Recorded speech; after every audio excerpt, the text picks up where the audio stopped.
Assalamualaikum warahmatullahi wabarakatuh. I am Lely Triananda from Class 1A, English Department and Education, Gunung Jati University Cirebon, and in this video, I will answer the final semester course question Introduction to Literature by lecturer Utut Kurniati. Question number 1. Explain about the following figurative language and give example. Simile, metaphor, hyperbole, personification, and onomatopoeia. 1. Metaphor. When you use a metaphor, you make a statement that doesn't literally make sense. For example, time is a type. Time is not actually stealing from you, but this coffee, the ideas that hour or day something seems to slip by without you noticing. Metaphor only makes sense when the similarities between the two things being compressed are apparent or readers understand the connection between the two words. Example includes, the word is oyster, your coach potato, time is money. Simile also compress two things, however, simile use the words like or as. Example includes, the tall girl stood out like a sore thumb. It was as easy as shooting fish in the barrel. My mouth was dry as a bone. They fought like cats and dogs. Next, hyperbole. Hyperbole is an outrageous exaggeration that emphasizes a point is tend toward the ridiculous or the funny. Hyperbole add color and depth to a character. Examples include, you snore louder than a freight train. It's a slow bird. I spent a couple of weeks this one day. Si sedang sitting Taco Bell is a Mexican phone company. Next is personification. Personification gives human characteristics to an inanimate object, animal, or ideas. This can really affect the way the readers imagine things. Personification is often used in poetry, fiction, and children's rhymes. An example includes, opportunity knocked this door. The sun greeted me this morning. The sky was full of dancing stars. And last, onomatopoeia.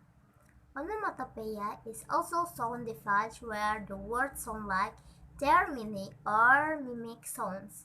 They add a level of fun and reality to reading. Are some examples: the burning wood, hiss and cracker. Sound of nature all around us. Listen for the crow, cow, buzz, whir, swish, hum, quack, meow, oink, and tweet. Question number 2. Give your opinion about poetry activities in classroom. Is effective and fun in learning process.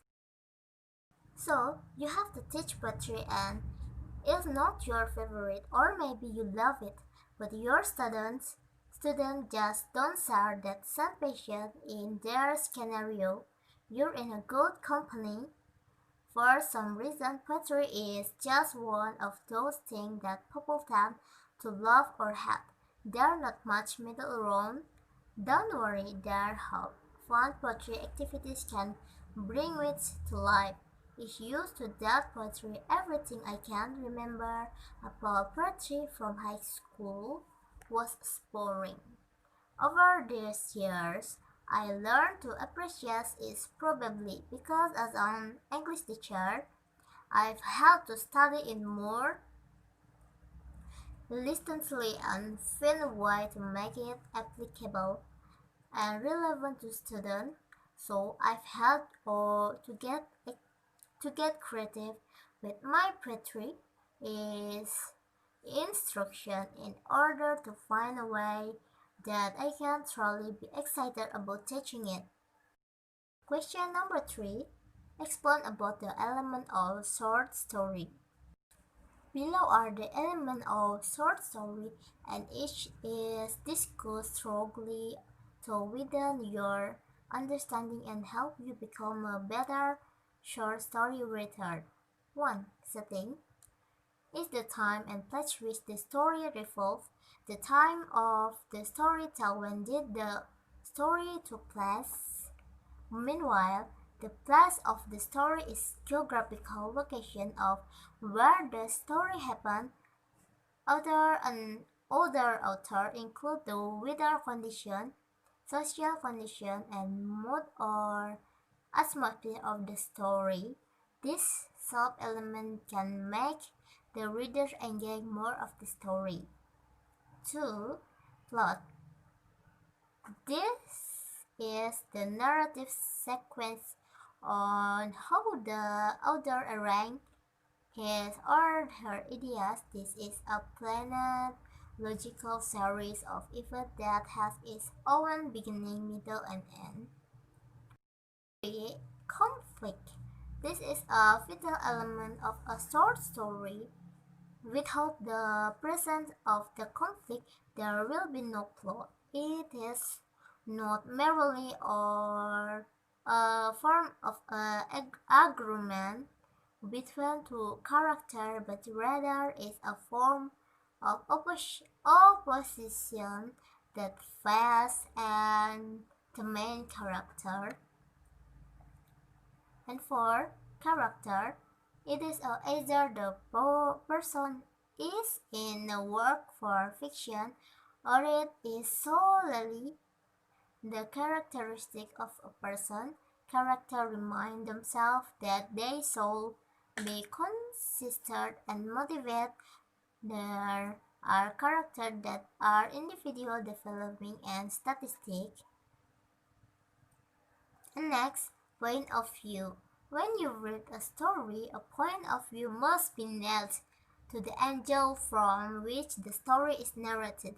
Some of the point of view are innocent eyes, extreme consequence, first person, and omniscience, and last, them. The theme of a story can be a good it can control all instinct of the flow of the theory. The theme may be the stroke of a author. Question number 4. Explain about folk tales, fairy tale, and fable. Give example of them. Fable are stories that feature animal with human life. Like qualities, fables are usually used to deliver moral lesson. Example of the fable: the tortoise and the hare, the ant and the grasshopper, the lion and the mouse. Fairy tale. Fairy tale are stories that feature magical characters like fairies, elf, goblin, etc. and magical event. Fairy tale happen in magical land. Example of fairy tale is Cinderella, Rumpelstiltskin, Beauty and the Beast. The last is full text. Full text are stories that are passed down from the generation to generation like fable. Full text also teach moral lesson. However, the main characters are human. Example of the full text: the boy was cried wolf. Daedalus and Icarus and Isunbosi. Question number 5. What are the benefits of drama class? Benefits of the drama class is 1. Self-confidence, encouraging students to take risks in drama class and performing for one another teacher, students to trust their ideas and abilities. The confidence gained in drama class applies to school career and development life skills. Empathy. Students get to present and play different characters through vocal expression and through their body language. They get the opportunity to role play different situations, time period, and culture. This promotes compassion, tolerance, and understanding for the other person's feeling and point of view. Communication skill, drama and self-verbal and non-verbal expression of ideas.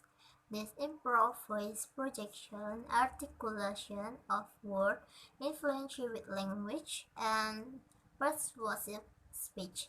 Listening and observation skill developed by playing and participating in drama and theater exercise, paying an audience, rehearsing and performing. Physical fitness are movement in drama improve control and balance, coordination and flexibility. Question number 6. Explain about the global theater. Early in 1599, Shakespeare, who had been acting with the Lord Chamberlain's men since 1574, paid into the coffers of the company a sum of money amounting to 12% of the cost of building the group. He did so as chief shareholder in the company, and by doing the helped to establish a uniquely successful form of commercial operation for the actor time. Shakespeare Company built the globe only because it could not use the special ropes facility, Breakfast Theatre, and James Burbank, the veteran of their landing actor Richard Burbank, had built in 1596. For it inside the city, the elder Burbank had a long history as a critical entrepreneur. In 1576, had built the first successful amphitheatre known as the Theatre, a London suburb. 20 years later, when the lease on the theatre land was about expired, he built the theatre in Breakfast as a replacement, but the wealthy residents of Blackfriars persuaded the government to block its useful for play, so Bluebird Capital was locked up. The design of the original theater responds to a mix of tradition is name which up to then have been used for athletics rather than for playhouse. Drew attention to the Roman theater tradition. A circular shape through reflexes, not the decepts of a Roman amphitheater, but the gathering of crowds in a circle around the actor in the town marketplace, where all the play of 1576 got their training. The concept of building a scaffold with their level of gallery surrounding a circular yard mimicked the arrangement for audience for exerting verbatim and bill baiting hosts. The stage of platform mounted in the yard was the kind of the thing traveling company set off in yard. Question number 7. Explain about the relationship between literacy and literature. Literacy is the ability to decode text and to produce text to make meaning. Literacy is a both of science and skill. It's the mechanics of the reading and writing. It provides the structure and pattern the engineering that enable literature to exist. Literacy is the foundation for all word-based communication and literature. Literature, on the other hand, is the art of reading, and reading is cerebral and connected and implicit. It refers of ambiguity and nuance. It requires the reader and the reader to have profound insight into the human condition and to be able to compress and or convey those ideas with skill and imagination. And last question, read a poem that is made by yourself. Poem by Lely Triananda. You don't know me. Full are the years you'll never know me. I'm the hard girl you think I am. I'm a changed person. As time went by, you'll never understand me. No matter how much you try, no matter how much I know you, you still cannot know me. Understand how I feel. Understand my desires. Only I know how I am supposed to be chosen. Who know me in the immortal words, my Lord understand. But you don't understand what's soul. And the last for me,